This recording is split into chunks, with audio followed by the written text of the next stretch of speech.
Very old engines. Thomas and Friends.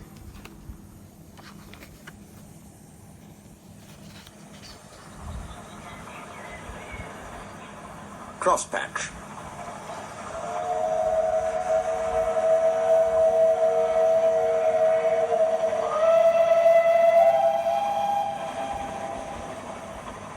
Scarlowy made a face.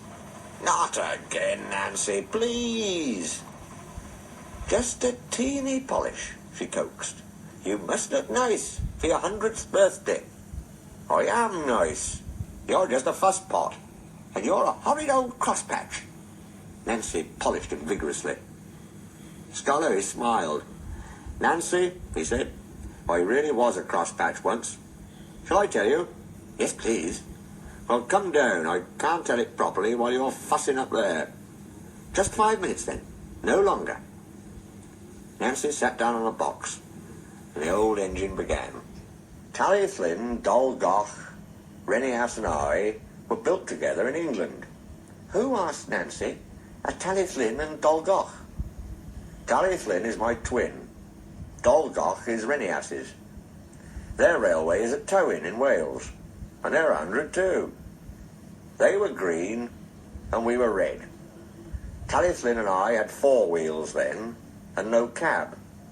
We thought we were wonderful, and talked about how splendid we'd look, pulling coaches. What about trucks? Asked Nancy. Scarlowy chuckled. We had no use for them, he said.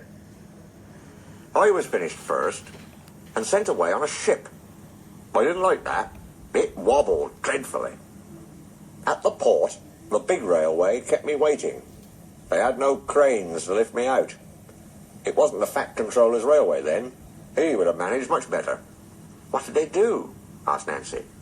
They used the ship's derricks. They nearly turned me upside down, said Scarlowy indignantly, and left me hanging while they arranged a truck. You must have looked funny, gurgled Nancy. Yes, and I felt it too. I got crosser and crosser.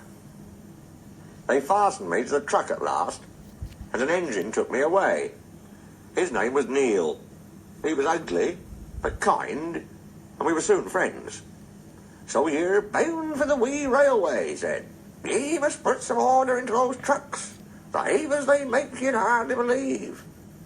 I didn't like the sound of that, but I was too tired to say anything.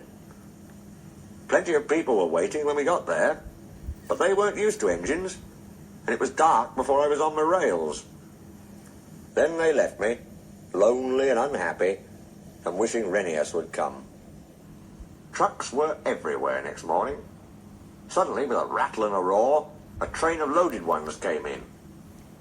I was surprised. There's no engine, I said. A workman laughed. They've come down by gravity, he said. The empty ones need pulling up, though. That's why you've come.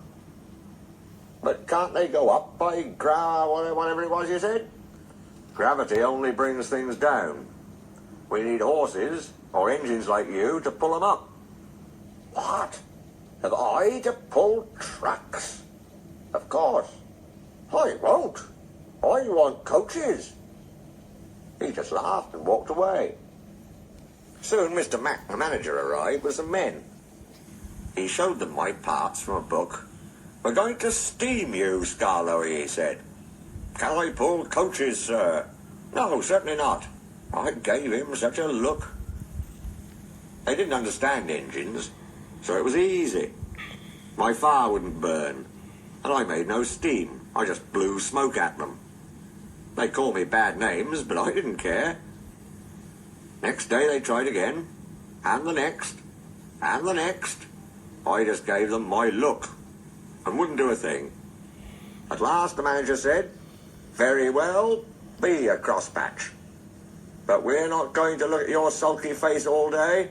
We'll cover you up and leave you till you're a better engine. They did too, chuckled Scarlowy. They fetched a big tarpaulin and covered me right up. I didn't like that at all. I think it served you right, said Nancy severely. Never mind her, Scarlowy. Please tell us what happened next. Nancy turned in surprise. A group of people had quietly come up to listen whilst Garlowi was telling her his story.